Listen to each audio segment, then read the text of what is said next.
Hi again, everybody, and welcome to Bengals Breakdown here on Bengals.com. I'm Dan Hoard. He is Bengals.com editor Geoff Butch Hobson. This week, the Bengals are back home at Paul Brown Stadium, still looking for that elusive first win as they host the 2-4 Jacksonville Jaguars, a team that features the number 3 running back in the NFL to this point of the season, Leonard Fournette. We know the Bengals have struggled to stop the run, currently last in the NFL in rushing yards allowed per game. I do think maybe this week they have a better chance than they've had in recent weeks because Jacksonville's running game is a bowling ball coming right at you. It's not sideline to sideline like some of the teams that have given the Bengals so much trouble. Leonard Fournette is downhill. Thank somebody for that because it has been. But we know how Doug Marrone, your Syracuse contemporary, we know how he is. He's going to play it. He and the Tom Coughlin tandem down there in Jacksonville, they've always been physical, and they're going to pound it. You know, he's 5-1. He got the job in 2017. He's 5-1 against the AFC North, so he knows how to beat it, and it's pound. And they were just I think a couple of weeks ago they ran for 269 in Denver. So we know that number. That's what the Bengals gave up last week against Baltimore. So I mean, it's no. We all have college educations here. We know what has to be done, and I go back to the 17 game when this Jags team was really starting to kind of stack things together. They ran for 149 yards against the Bengals without Fournette. So like you said, Dan, it's going to be smash mouth, and maybe that will be a break for them. The Bengals have issues at cornerback. Injuries are going to keep Will Jackson and Dre Kirkpatrick out of this game. So a beat-up secondary will be facing one of the great stories in the NFL so far this year, rookie quarterback Gardner Minshew. He has surprised the world with how well he's done so far for Jacksonville. He's got the same passer rating as Tom Brady. Yeah. I, for one, knew that Gardner Minshew was capable because 2 years ago against the UC Bearcats, while still playing for East Carolina, he threw for 444 yards and 4 touchdowns. So I got early exposure to Minshew mania. He fits the specs for what's beating the Bengals this year.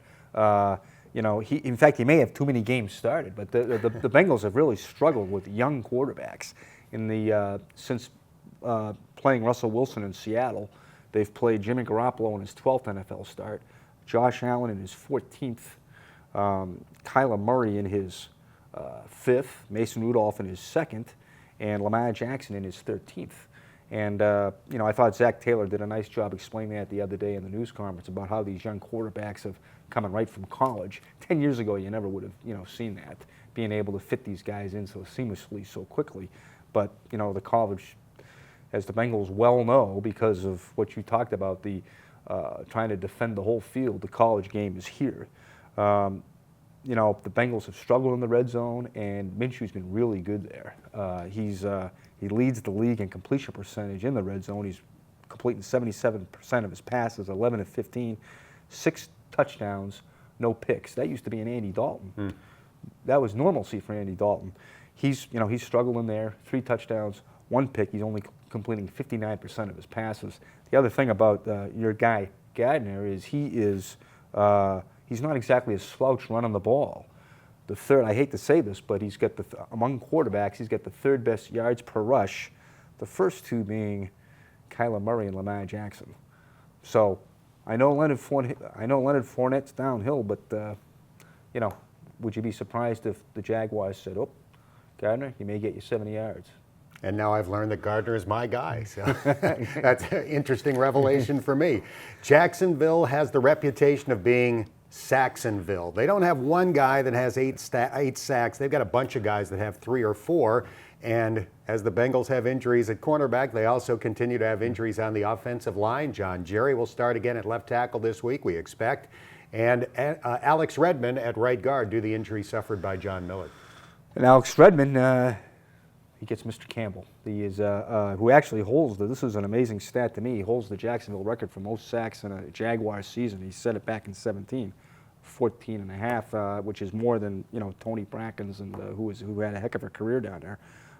So Alex Redmond is going to have his handful in his 2nd game back since coming back from suspension.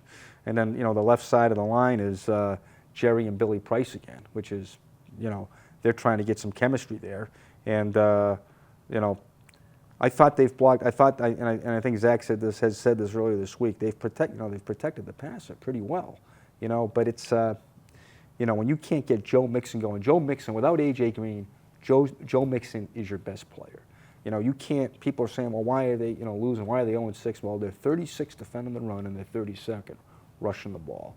And so, the Jags are not as good as they were defensively. They're certainly not as good as they were in 17, when I think they gave the Bengals 29 yards rushing in that game down there.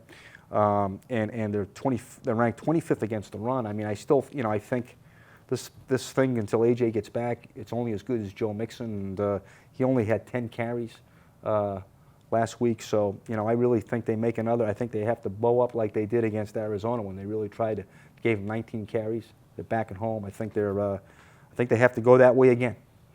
Maybe the Bengals will be inspired by some of the legends who will be in attendance on Sunday. 10 of the Bengals' all-time greatest players will be honored at halftime of the game, including Anthony Munoz, Kenny Anderson, Big Willie Anderson, and Chad Johnson. So hopefully those former Bengals greats will see this year's team get its first win of the year.